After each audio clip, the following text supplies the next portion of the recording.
라는 제목으로 함께 하나님의 말씀을 나누기를 원합니다. 우리가 이 세상 살면서 약간 헷갈리는 단어가 있습니다. 그 단어 중에 하나가 뭐냐면은 회개와 후회의 차이가 무엇인가, 이것에 대해서 굉장히 많이 헷갈릴 때가 있죠. 그래서 많은 분들이 이 회개와 후회에 대해서 얘기할 때, 회개는 교회 다니는 사람들이 하는 말이 회개고, 후회는 교회 안 다니는 사람들이 하는 말이 후회이고, 결국 뜻은 같은 것 아닌가라는 그러한 생각을 하시는 경우가 굉장히 많습니다. 그런데 이 회개와 후회는 정말 말 그대로 공통점이 있죠. 그게 뭐냐면 자신이 한 잘못된 행동이나 또는 죄악이나 또한 잘못된 선택에 대해서 뉘우치는 것, 이것이 바로 회개와 후회의 공통점이라는 것입니다. 그런데 다른 점이 있습니다. 이 회개와 후회의 다른 점에 대해서 일반적으로 얘기할 때, 후회는 그냥 내가 잘못했구나, 이렇게 잘못을 뉘우치고 끝나는 것이지만, 회개는 자신의 잘못을 뉘우치고 그 죄를 짓지 않기 위해 노력하는 것, 이것을 회개라고 생각하는 경우가 굉장히 많습니다. 그것도 굉장히 좋은 뜻이고 또한 부분적으로는 맞는 뜻입니다. 그런데 우리가 성경을 가만히 보면은 이 회개와 후회가 극명한 차이를 보이는 것이 있는데, 그게 뭐냐면 바로 가룟 유다와 베드로의 예에서 보면은 회개와 후회가 엄청나게 다르다는 것을 알 수가 있다는 것입니다. 이 가룟 유다와 베드로의 차이가 무엇이겠습니까? 먼저 이들의 차이에 대해서 얘기하기 전에 베드로와 유다의 공통점이 무엇입니까? 둘 다 죄를 지었다는 것이죠. 그 죄가 뭐냐면 예수님을 배신했다는 겁니다. 물론 정도의 차이는 있습니다. 가룟 유다는 적극적으로 예수님을 팔아버렸고, 또한 베드로는 어쩔 수 없는 상황에서 예수님을 저주하고 부인한 그러한 죄가 있습니다. 그런데 적극적이든지 소극적이든지 결과는 뭐냐면 예수님을 배신했다는 것이 이 둘의 공통점입니다. 그리고 또 하나의 공통점이 있는데, 그게 뭐냐면 그들이 그 죄 때문에 괴로워했다는 것입니다. 그래서 가룟 유다도 예수님을 팔아먹고 난 다음에 그 다음에 그것을 후회하고 예수님의 잡혀가시는 모습을 보고 그것을 물르고 싶어 했죠. 그래서 제사장들을 찾아가서 그가 그 대가로 받았던 은 30을 돌려주면서 그것을 던지면서 예수님을 풀어달라라고 얘기를 합니다. 그 마음 가운데 큰 후회가 있었고 그 잘못 때문에 굉장히 고통스러워했다는 겁니다. 그리고 베드로 역시 마찬가지죠. 그가 예수님을 저주하고 난 다음에, 예수님을 부인하고 난 다음에 이 닭이 울었을 때 그가 통곡하면서 우는 그러한 장면이 나옵니다. 이 둘의 공통점을 보자면 둘 다 예수님을 배신하는 죄를 지었고, 또한 그 죄로 인해서 굉장히 괴로워하고 힘들어했다는 것이 이 둘의 공통점입니다. 그런데 이 둘의 방향이 완전히 달라집니다. 그 이유는 뭐냐면 가룟 유다는 그 죄를 견디지 못해서, 그 죄책감을 견디지 못해서 스스로 목을 매서 자살을 하는 그러한 방법을 택했죠. 그런데 베드로는 그 이후에 어떻게 했냐면 그냥 가만히 있었다는 겁니다. 언제까지 가만히 있었냐면은 예수님께서 부활하셔서 베드로를 만나러 올 때까지 그냥 가만히 숨어만 있었다는 겁니다. 그럼 베드로가 부활에 대한 신앙이 있었기 때문에 내가 예수님이 부활하시면은 예수님에게 잘못을 구해야 되겠다, 예수님께 회개해야 되겠다, 그래서 기다린 게 아니라는 것입니다. 뭘 할지 몰라서 그냥 기다리고 있었다는 겁니다. 사랑하는 여러분, 여기서 이 두 사람의 차이가 극명하게 나타납니다. 그 극명한 차이는 뭡니까? 가룟 유다는 죄의 문제를 자기의 힘으로 해결하려고 했다는 겁니다. 지금 그 마음 가운데 엄청나게 많은 죄의 부담이 옵니다. 또한 그의 마음 가운데 엄청나게 큰 부담감이 있고 죄책감이 있습니다. 이걸 어떻게 감당해야 될지 알지를 못하는 거예요. 그래서 이 사람이 자신의 목숨을 끊는 것으로 속죄를 하려고 하는 그러한 모습이 보이죠. 사랑하는 여러분, 일반적인 사람들이 범하는 오류 중에 하나가 바로 이것입니다. 자신의 목숨을 끊음으로 인해서, 또한 자신의 몸에 어떤 위해를 가함을 통해서 이 죄가 해결될 수 있느냐? 그렇지 못하다는 겁니다. 그렇다면 베드로는 어떻게 했는가? 그냥 가만히 잠잠히 기다리기만 했다는 겁니다. 그리고 그가 잠잠히 기다렸을 때 부활하신 예수님께서 그에게 오셔서 그의 죄를 용서하시고 회복시켜 주신다는 것이죠. 사랑하는 여러분, 사람이 범하는 큰 오류 중에 하나가 바로 이것입니다. 그것이 뭐냐면 자신이 지은 죄책감의 문제를 스스로 해결하려는 그러한 모습이 보인다는 겁니다. 많은 분들이 죄를 짓고 나면은 후회를 하죠. 또한 많은 분들이 죄를 짓고 나면 마음 가운데 죄책감이 오고 가책이 옵니다. 그래서 그것으로부터 떠나보려고 나름대로 노력을 합니다. 그래서 많은 분들이 죄로부터 자유해지려고, 또한 죄책감을 이겨보려고, 또한 죄책감으로부터 벗어나 보려고 굉장히 많은 노력을 하게 되는 것을 보게 됩니다. 그런데 그 노력이 번번이 실패할 수밖에 없다라는 것이죠.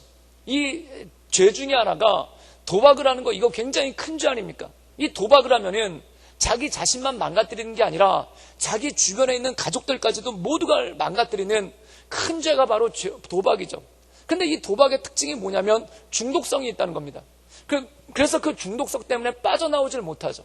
이 중독성이 얼마나 센지 이 우리나라 강원도 정선에 도박장이 있지 않습니까? 우리나라 내국인들에게 허가된 유일한 카지노가 강원도 정선에 있습니다. 그럼 거기 가보면 어떤 사람들이 많냐면은 처음에는 그냥 재미삼아 온 거예요. 처음에는 재미삼아 돈 얼마만 쓰고 오겠다. 그렇게 하고 재미삼아 갔다가 나중에는 그 돈을 다 쓸 뿐만 아니라 통장에 있는 돈까지 다 뺏어 쓰고 심지어 자기가 운전해서 왔던 그 자동차까지 팔아버린다는 겁니다. 그래가지고 도박을 했는데 다 잃어버려가지고 집에 돌아갈 돈이 없어가지고 못 가는 거예요. 그때 마음 가운데 후회가 얼마나 큽니까? 그리고 마음 가운데 그 수많은 돈을 날려버린 것에 대한 죄책감이 얼마나 큽니까? 그래서 그들이 속으로 어떻게 생각하냐면 내 다시는 도박 안 한다. 내 다시는 도박 안 한다. 이렇게 마음 가운데 결심을 한다는 겁니다. 근데 거기서 사역하시는 목사님 얘기를 들어보니까 그래서 이 사람들이 교회 와가지고 가슴을 두들기고 그리고 이 목사님 앞에서 내가 다시 도박을 하면 내가 사람도 아니라고, 내가 다시 도박을 하면 내가 인간도 아니라고, 그러면서 뭐라고 얘기를 하냐면은 서울까지 가야 되는데 갈 차비가 없으니까 차비를 빌려달라는 겁니다. 그래서 차비를 갖다 시외버스 요금으로 얼마를 주면은 기가 막히게도 이 사람들이 그걸 타고 집으로 돌아가는 게 아니라 그 돈을 가지고 또 도박을 하러 간다는 겁니다. 이게 왜 그럴까요? 돈을 받기 직전에는 진짜 자기도 집으로 갈 줄 안 거예요. 그런데 막상 손에 돈이 쥐어지니까 갑자기 마음이 획 바뀌더라는 겁니다. 사람도 그렇습니다. 우리가 죄를 졌을 때 우리의 죄의 문제가 그렇지 않습니까? 내가 뭔가 말실수를 해서 큰 문제가 생겼습니다. 그럼 자기의 입을 두들기면서 내가 말을 말아야지, 내가 그렇게 말을 말아야지, 그러면서 후회를 합니다. 그런데 나중에 그 문제가 다 해결이 나고 나면은 또 모르게 나도 모르게 말실수를 하게 되는 그러한 모습이 생기게 될 때가 있죠. 또한 우리가 가끔 욱하는 것을 통해 가지고 성질을 부릴 때가 있습니다. 그런데 성질을 부리고 나면은 기분이 안 좋죠. 그래서 마음 가운데 후회를 하고 합니다. 특별히 가정폭력이 있는 가정 가운데 보면은 이 남편들 가운데 물론 아내도 그런 경우가 있습니다. 자기 배우자들한테 그 폭행을 하고 폭력을 휘두르는 그러한 경우가 있죠. 그러고 난 다음에 화가 가라앉으면은 그 다음에 엄청나게 후회를 한다는 겁니다. 그래가지고 후회를 해가지고 손이 발이 되도록 빌죠. 내 다시는 안 그러겠다고. 그러다가 나중에 또 열받는 일이 생기고 또 나중에 화나는 일이 생기면은 또 자기도 모르게 폭력을 휘두르는 그러한 모습 가운데 간다는 겁니다. 이 죄의 문제가 자기가 끊어보려고 하고 또한 자기가 이것에서 벗어나 보려고 할 때 이것 자체가 얼마나 힘들고 얼마나 힘듭니까? 사랑하는 여러분, 가룟 유다도 마찬가지입니다. 죄책감이 몰려오는데 예수님을 배신했다는 그 죄책감이 몰려오는데 이걸 감당할 수가 없는 거예요. 이걸 감당할 수 없는데 이 죄의 문제를 자기가 해결하려고 그러죠. 그러니 죽는 것밖에 남는 게 더 있겠습니까?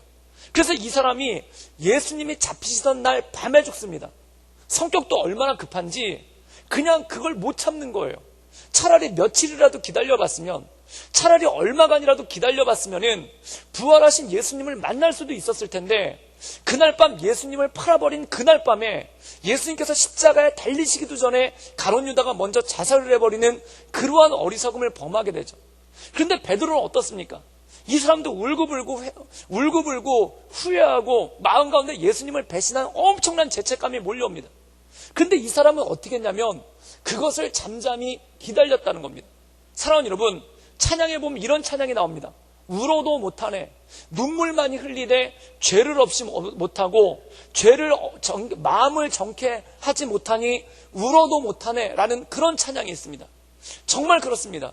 우리가 운다고 한들, 그리고 아무리 후회한다 한들, 내 다시는 안 그런다고 결심한다 한들 죄의 문제를 어떻게 해결할 수 있겠습니까? 마찬가지라는 겁니다. 사람이 할 수 있는 죄의 문제를 해결하는 방법은 자기 몸에 위해를 가하든지 또한 자살을 하든지 또한 어떻게 하는 그런 방법밖에는 방법이 없다는 겁니다.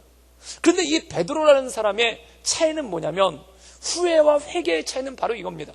후회는 자신의 죄의 문제를 자신이 어떻게 해보려고 하는 게, 이게 바로 후회라는 겁니다.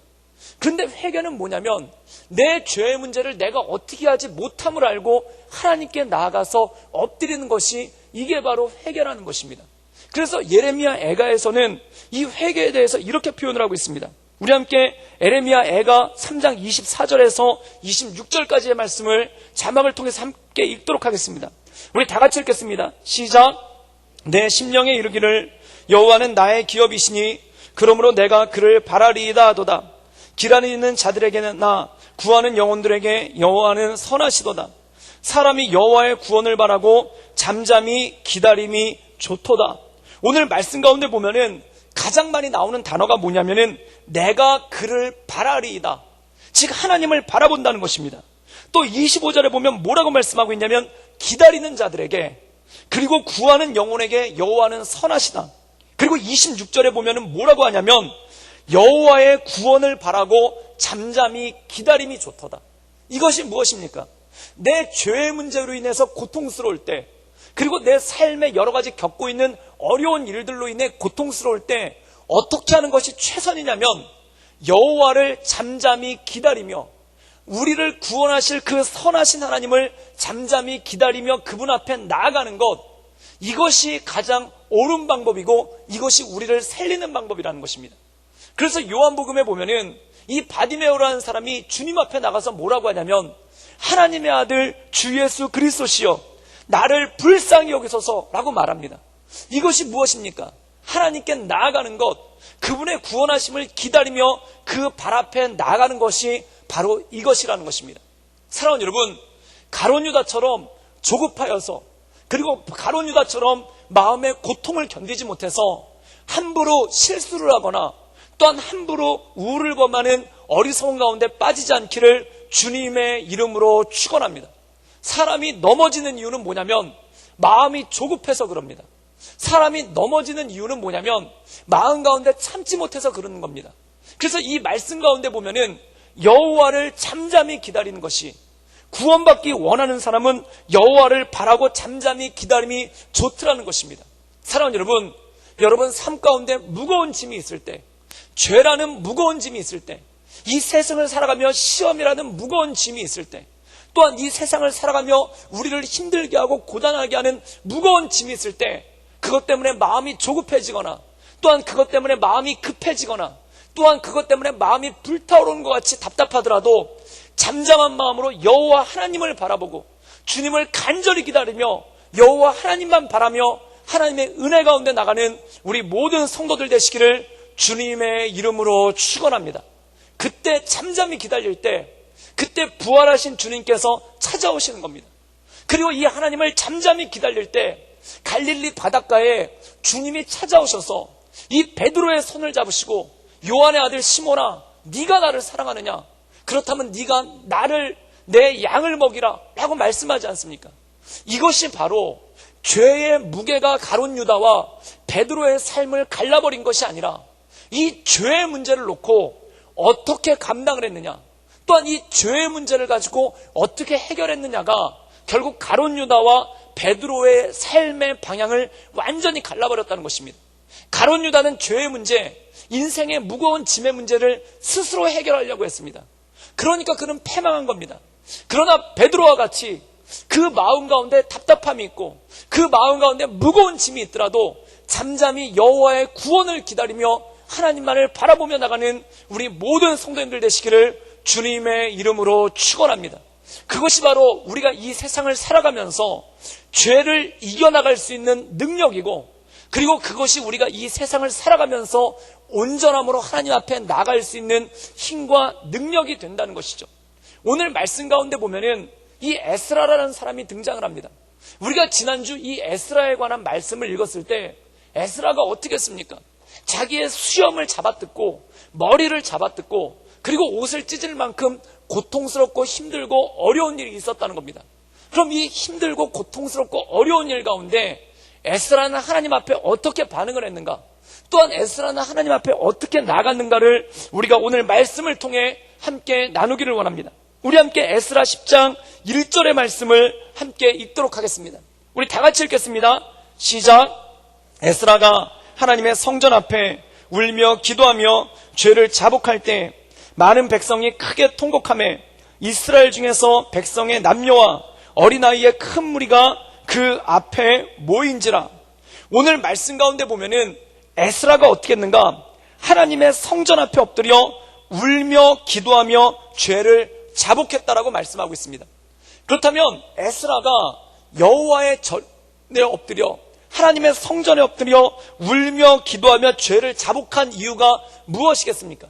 우리가 잘 알듯이 이 에스라는 포로 귀환, 1차 포로 귀환과 2차 포로 귀환에 대해서 다루고 있습니다.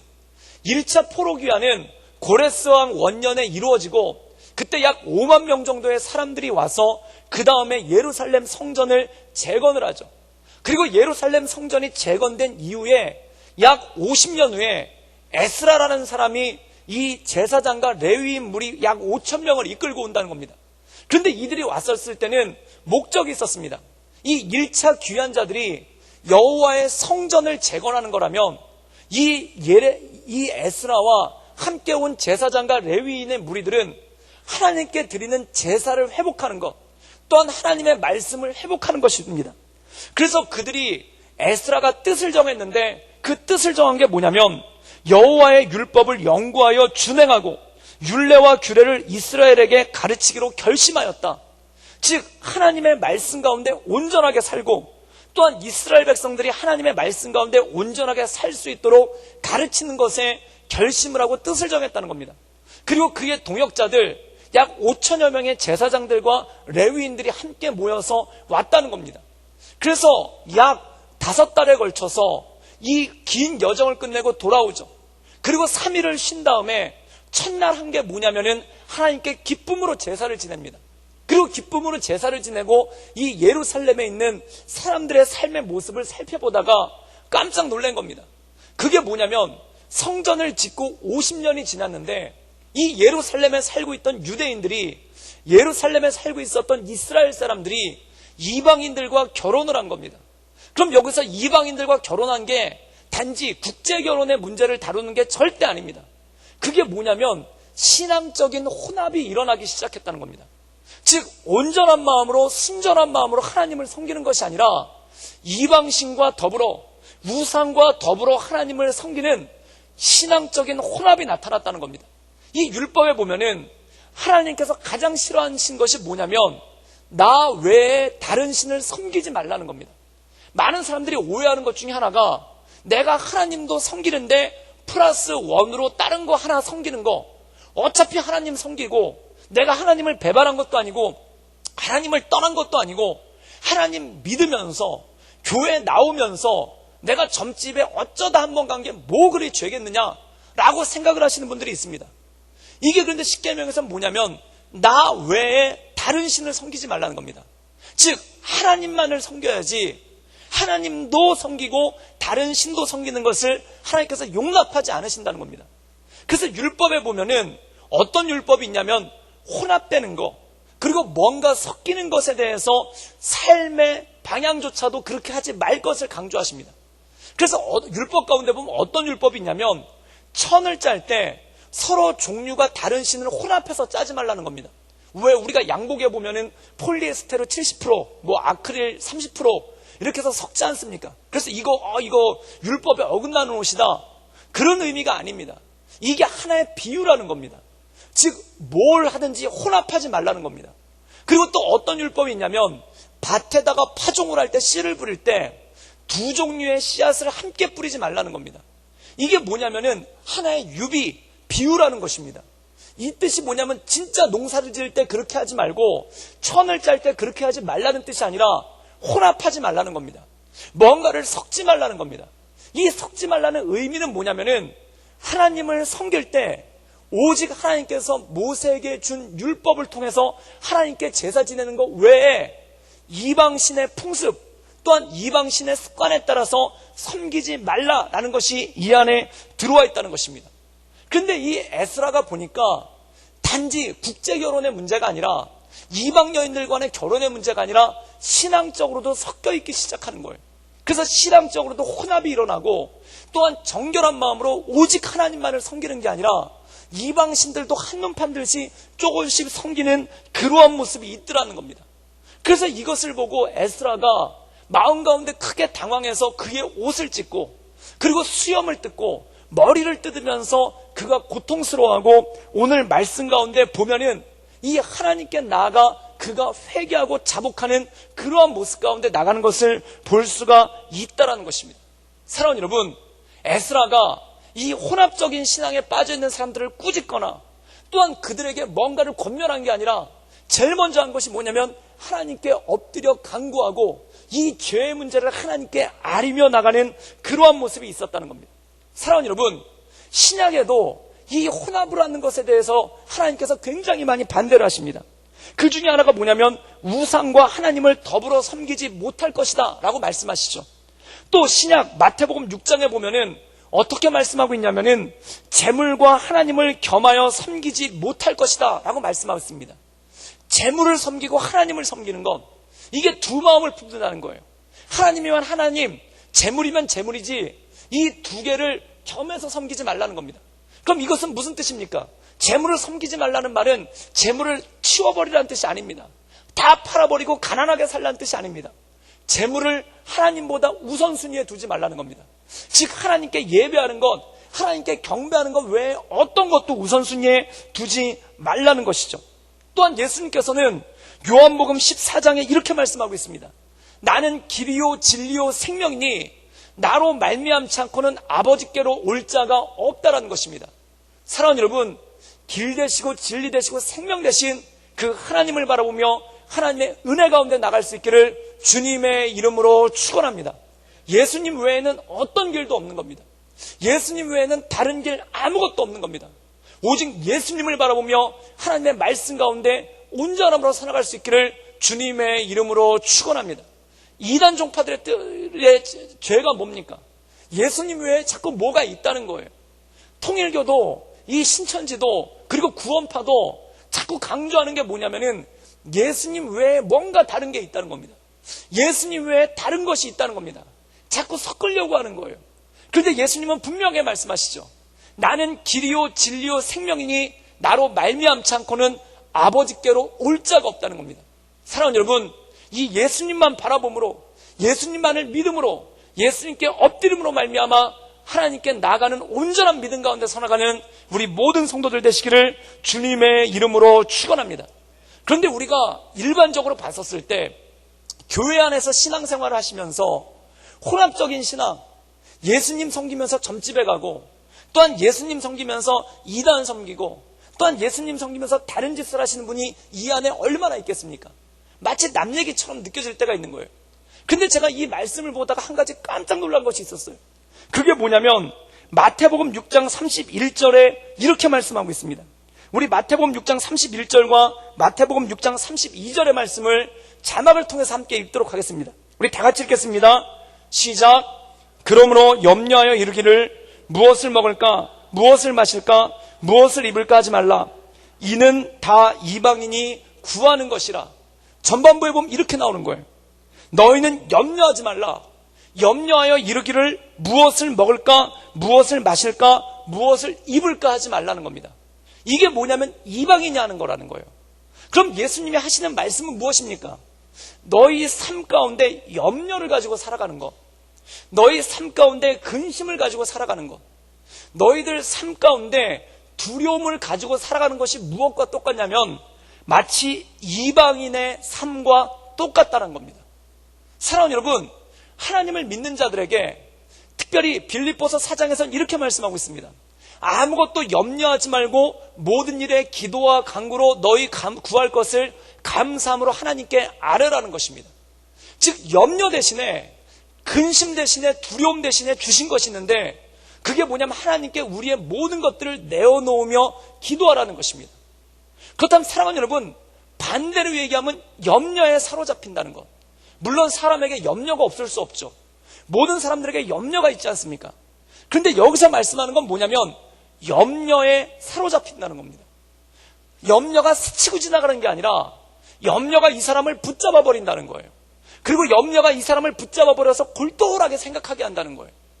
염려 때문에 마음 가운데 근심이 떠나지 않는다는 거예요. 염려 때문에 마음 가운데 두려움이 떠나지 않는다는 거예요. 이것이 무엇인가? 이방인이 하는 짓과 똑같다는 겁니다. 즉 우상을 섬기는 이방인들이 하는 것과 똑같다는 겁니다. 사랑하는 여러분, 염려에 사로잡히지 않기를 주님의 이름으로 축원합니다. 성경에 보면은 기가 막힌 일이 나옵니다. 이 우리가 역대 상과 하를 새벽 예배 때 같이 나누고 있는데, 이 역대 상하에 보면은 누가 나오냐면 여로보암이라는 왕이 나와요. 그리고 열왕기 상에 이 여로보암이라는 왕에 대해서 더 자세하게 나오는데, 이 사람은 북이스라엘의 첫 번째 왕이죠. 이 이스라엘이 남유다와 북이스라엘로 나눠지지 않습니까? 그런데 이 북이스라엘의 왕 여로보암이 10지파, 유다지파와 베냐민 지파를 제외한 10지파의 왕이 됩니다. 그런데 이 사람이 마음 가운데 근심이 있는 거예요. 누가 그렇게 한 것도 아닙니다. 누가 옆에 와가지고 물어본 것도 아닙니다. 그런데 이 사람이 골똘히 생각하다 한 가지 근심이 생긴 거예요. 그 근심이 뭐냐면은 1년에 한 번 6월절에 자기가 지배하고 있는 10지파의 백성들이 예루살렘, 남유다의 수도인 예루살렘에 올라간다는 겁니다. 왜냐하면 하나님께 제사 지내기 위해서 여호와의 성전이 예루살렘에 있으니까 북이스라엘에 있는 사람들이 남유다로 내려가서 예루살렘에서 하나님께 제사를 지낸다는 겁니다. 그런데 이 사람이 이게 걱정스러운 거예요. 그게 뭐냐면 자기가 다스리고 있는 북이스라엘의 사람들이 남유다로 내려가서 예루살렘 성전에서 하나님께 제사 지내다가 이 남유다의 왕 르호보암에게 포섭이 돼서 자기를 배신하고 르호보암을 섬기게 되면 어떨까? 이게 누가 말해준 것도 아니에요. 누가 와서 뭐 전하 통촉하소서 그러고 막 얘기해 준 것도 아니에요.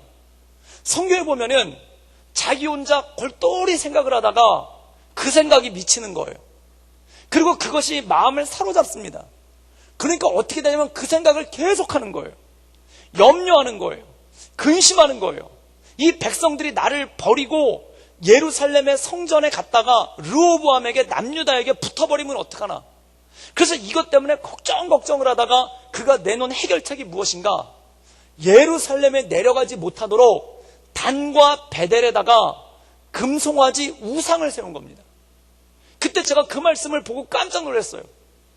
두려움이 사람으로 하여금 우상을 만들게 한다는 겁니다. 지금 예수님께서 그 말씀을 하고 있는 거예요. 염려하지 말아라. 이것은 이방인이 하는 짓이라는 겁니다. 이방인은 무엇입니까? 단지 타민족이 아니라 우상을 섬기는 사람들, 이방신을 섬기는 사람들이라는 겁니다. 그럼 사람들이 우상을 섬기고 싶어서 우상에 빠지는 게 아니라 골똘하게 염려하다 보면은 거기 빠진다는 거예요. 골똘하게 염려하다 보면은 그것에 빠진다는 거예요. 사랑하는 여러분, 점집에 왜 갑니까? 제가 점집에 찾아가는 어떤 분한테 한번 물어봤어요. 왜 가냐고. 그랬더니 그분이 이런 얘기를 하는 거예요. 오죽 답답하면 가겠습니까? 왜 오죽 답답할까요? 근심에 사로잡힌 거예요. 근심에 사로잡히니까 너무 답답해가지고 견딜 수가 없는 거예요. 두려움에 사로잡히니까 마음이 너무 답답해가지고 견딜 수가 없는 거예요. 답을 구하는 겁니다. 어떻게 하면 좋을까? 답을 구하는 겁니다. 그래서 혹시 무당한테 찾아가면, 혹시 점집에 가면 이 사람이 답을 주지 않을까? 마음이 조급한 거예요.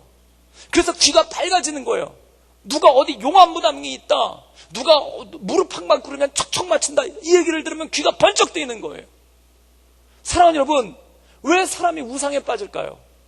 그 마음 가운데 우상이 좋아서 우상에 빠지는 게 아니라 마음 가운데 염려가 깊어지고 마음 가운데 두려움이 깊어지다 보면은 이게 자연스럽게 마음 가운데 우상을 향해 나가기 시작한다는 겁니다.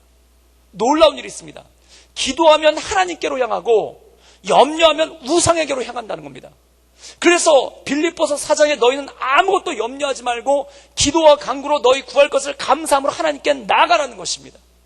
사랑하는 여러분, 염려에 사로잡히지 말고 두려움에 사로잡히지 말고 하나님께 기도함으로 엎드려 나아가기를 주님의 이름으로 축원합니다. 그게 사는 방법이라는 거예요. 브라이언 덕스라는 사람이 있습니다. 이 사람은 굉장히 유명한 찬양 작곡 가수입니다. 어떤 목사님이 설교를 해주셨는데 제가 그 설교를 듣다 정말 많은 은혜를 받았어요. 근데 그분이 이 브라이언 덕스의 간증을 전해주셨는데 그게 뭐냐면 이 브라이언 덕스라는 사람이 어떤 곡을 작곡하셨냐면 나의 마음을 정금과 같이 정결케 하소서, 그 곡을 작곡하신 분이에요. 그런데 이분이 한때 이 찬양 사역자로 막 날리시다가 한 번은 뮤지컬을 갖다가 준비해가지고 그거를 찬양 뮤지컬을 준비해서 공연을 했는데 이게 잘 안 된 거예요. 그래서 엄청난 빚을 졌어요. 그래서 마음 가운데 염려가 오고 근심이 오죠. 근데 사실 이분 마음 가운데 진짜 큰 염려가 뭐냐면 이 자녀들에 관한 건데, 이분이 유전적으로 약간 질병이 있습니다. 그 유전적으로 질병이 있는데 다행히 이분한테는 나오질 않았는데 그 자녀들한테 그 유전적인 질병이 나온 거예요. 그래서 자녀를 5을 낳았는데 그 중에 2명이 확연하게 눈에 띄는 장애가 있고, 그리고 그 중에 3명이 병원에 가서 알아봤더니 잠재적인 장애가 있는 거예요. 근데 이게 뭐냐면 시한폭탄과 똑같아서 언젠가 나올 거라는 거예요. 그러니까 이분이 얼마나 마음이 답답하고 얼마나 마음이 힘들고 마음이 어렵겠습니까? 그런데 막내를 임신하게 된 거예요. 이 아내가 막내를 임신하게 됐는데 그때 이 임신 소식을 듣자마자 이분 표현에 의하면은 정말 물밀듯이 몰려오는 두려움, 물밀듯이 몰려오는 두려움이 이 마음 가운데 고통처럼 찾아오더라는 겁니다. 이 근심은 무엇과 똑같냐면 밀물과 썰물 같아요. 한번 촥 와가지고 아이고 어떡하나, 그러다가 찬양하고 기도하고 그러면 좀 빠지는 것 같아요. 그러다가 또 한번 왕창 와요. 그러다가 또 기도하고 찬양하면 좀 빠지는 것 같아요. 또 어디 가가지고 막 사람들이랑 막 얘기하고 그 위로받고 그러면 좀 빠지는 것 같아요. 그러다가 어느 날 혼자 있으면 또 이게 또 밀물처럼 또 확 밀려와요. 마치 근심은 파도 같은 거예요. 그런데 이분이 이게 얼마나 많이 밀려오는지 감당할 수가 없더라는 겁니다. 그래서 이 염려와 근심의 두려움이 얼마나 산처럼 무거운지 이분이 감당할 수 없더라는 겁니다. 그런데 이분이 그 감당할 수 없는 와중 가운데 한 가지를 깨달은 게 있는 거예요. 이게 죄로구나. 내가 이 두려움 가운데 빠져 있는 거, 내가 이 염려 가운데 빠져 있지 못하고, 내가 이 염려에서 빠져나오지 못하고 이것에 갇혀 있는 것, 이게 죄로구나. 그래서 이분이 기도를 하신 거예요. 그래서 기도를 하고 찬양시를 하나 썼는데 그 찬양시 내용이 이겁니다. 하늘에 뜬 구름을 바라볼 때 저 구름이 비를 몰고 올지 폭풍을 몰고 올지 나는 알 수 없습니다. 미래를 나는 전혀 알 수 없습니다. 마치 자기 인생 가운데 구름이 떠 있는 것 같은데 구름이 몰려오고 있는데 그 구름이 폭풍을 가져올지 비바람을 가져올지 자기는 알지 못한다는 겁니다. 그런데 나는 알고 있는 게 하나 있습니다. 그게 뭐냐면 주님의 신실하심을 나는 신뢰할 수 있다라는 겁니다. 그래서 이분이 그 찬양, 구름을 바라보는 게 아니라 내 인생 가운데 다가오고 있는 저 먹구름을 바라보는 게 아니라 저 먹구름이 비바람을 품고 있는지 폭풍을 품고 있는지 나는 알지 못하지만, 그러나 그 뒤에 계신 주님, 신실하신 하나님, 그 주님을 바라볼 때 나는 이 먹구름을 이겨낼 수 있다라는 것입니다. 사랑하는 여러분, 정말 그렇습니다. 우리 안에 날마다 우리 삶 가운데 근심이라는 먹구름이, 그리고 염려라는 먹구름이, 두려움이라는 먹구름이 날마다 몰려오기 시작합니다. 그때 이것을 어떻게 감당할 수 있겠습니까? 그 먹구름을 바라보며 저기 폭풍이 있는지, 저기 비바람이 있는지, 천둥번개가 있는지 어떻게 알겠습니까? 그러니까 두려운 거예요. 근심이 되는 거예요. 그런데 내 시선을 받고 내 눈을 받고 모든 것 위에 뛰어나신 주님, 전지전능하신 주님, 나를 사랑하시는 하나님을 바라볼 때 우리가 새 힘을 얻고 새 능력을 입을 수 있지 않겠습니까? 이번에 비전 트립이 5개 지역 12개 팀, 그리고 총 257명이 갔다 왔습니다. 공식적으로는 그렇습니다. 그리고 비공식적으로는 조금 더 간 것 같습니다. 거의 300명 가까이 간 것 같아요. 정말 우리 교회 많은 성도들, 거의 절반 가까운 성도들이 움직이고 이동하고 해외로 가기도 하고 국내로 가기도 하고 긴 시간 차를 타고 다녔죠. 그런데 제가 깜짝 놀랐던 게 뭐냐면 이 마지막 팀이 지난주 그 목요일 날 이 마지막 사람들이 그 김해공항으로 들어와서 귀국을 했거든요. 그래가지고 그분들 오는 걸 제가 박수로 맞이를 하고 난 다음에 교회 와가지고 사무실에 있는데 몸이 엄청나게 아프더라고요. 그래가지고 몸이 얼마나 아팠는지 진통제를 이틀 동안 12알을 먹었어요. 그 뉴로펜이라고 해서 굉장히 센 진통제인데 그거를 하루에 6알까지가 정량인데 그걸 이틀 동안 12알을 먹었어요. 너무 아파가지고. 그래가지고 제가 끙끙끙 앓으면서 아이고 내가 왜 이렇게 아픈가. 그러고 봤더니 제가 이 팀들을 갖다 비전 트립을 다 보내놓고 나서 마음 가운데 두려움이 꽉 차 있는 거예요. 팀들을 비전 트립을 다 보내놓고 나서 마음 가운데 염려가 이 사이에 꽉 차 있는 거예요. 그게 뭐냐면 혹시 누가 아프기라도 하면 어떡할까? 혹시 누가 다치기라도 하면 어떡할까? 누가 괜히 갔다가 시험 받고 오면 어떡할까?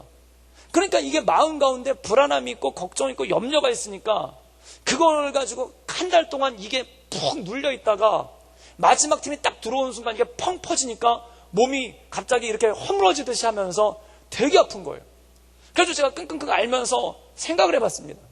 그게 뭐냐면 결국 하나님께 다 맡기는 일인데 근심한다 한들 걱정한다 한들 제가 뭐 걱정한다 한들 무슨 일이 있겠습니까? 제가 가장 그 숨이 턱턱 막히게 걱정됐던 일이 그 캄보디아 팀 가는 팀 아이들이 제일 많이 탄 팀인데 그 팀이 제가 잘 가라고 기도를 해줬는데 그 캄보디아 CM립으로 들어가야 되는데 거기 기상이 안 좋아가지고 못 갔다는 거예요. 그래가지고 그 호치민에 비상 착륙을 했다는데 그 얘기를 듣고 제가 밤에 잠을 못 잤어요. 그래가지고 이거 어떡하지 그 생각이 마음에 나가지고 나중에 얘기를 들어보니까 또 비행기가 바닥을 치고 다시 한번 올라갔대요. 그래서 그 얘기를 듣고 이거 어떡하지 그래서 마음 가운데 염려가 떠나질 않는 거예요. 근데 제가 그걸 염려한다 한들 뭐 제가 손으로 비행기를 이렇게 잡아 올리겠습니까? 뭐 구름을 물리치겠습니까? 그런데 중요한 게 뭘까요? 모든 것에 크신 하나님, 모든 것에 능하신 하나님, 그분한테 맡기고 나가는 것이 그게 얼마나 중요하고 얼마나 소중한 것입니까? 사랑하는 여러분, 그래서 시편 40편 11절 말씀에 이런 말씀이 있습니다. 우리 함께 시편 42편 11절 말씀을 읽겠습니다. 다 같이 읽겠습니다. 시작. 내 영혼아 내가 어찌하여 낙심하며 어찌하여 내 속에 불안해하는가? 너는 하나님께 소망을 두라. 나는 그가 나 도우심을 말미암아 내 하나님을 여전히 찬송하리라. 사랑하는 여러분, 어찌하여 낙심하며 어찌하여 내 속에 불안해하는가? 너는 하나님께 소망을 두라. 그가 나타나 도우심으로 말미암아 내 하나님을 여전히 찬송하리로라. 사랑하는 여러분, 하나님을 찬송하며 하나님의 은혜 가운데 온전하게 나갈 수 있기를 주님의 이름으로 축원합니다. 마음 가운데 두려움이 와서, 마음 가운데 염려가 와서, 마음 가운데 근심이 와서 그것이 내 마음을 사로잡을 때 낙심하고 불안해하는 것이 아니라 그것에 사로잡혀서 엉뚱한 것으로 내 마음을 향해 나가는 것이 아니라 하나님께 소망을 두고 그의 도우심으로 말미암아 하나님을 찬양하며 나가는 우리 구덕교회의 모든 성도님들 되시기를 주님의 이름으로 축원합니다. 주님만이 우리 인생의 해답이시고 주님만이 우리 삶의 능력이시고 그리고 내 무거운 짐과 수고하는 모든 것들을 주님께 맡길 때 우리로 쉬게 하시며 우리에게 안식을 주시며 우리를 새롭게 하시는 그 하나님을 바라보며 하나님의 은혜 가운데 승리하며 나가는 우리 모든 믿음의 성도들 되기를 주님의 이름으로 축원합니다. 오늘 우리 함께 찬양하고 함께 기도하기를 원하는데 주만 바라볼지라 라는 찬양이 있습니다. 우리 자막을 통해서 함께 이 찬양 부르시고 우리 하나님께 기도하며 나가기를 원합니다.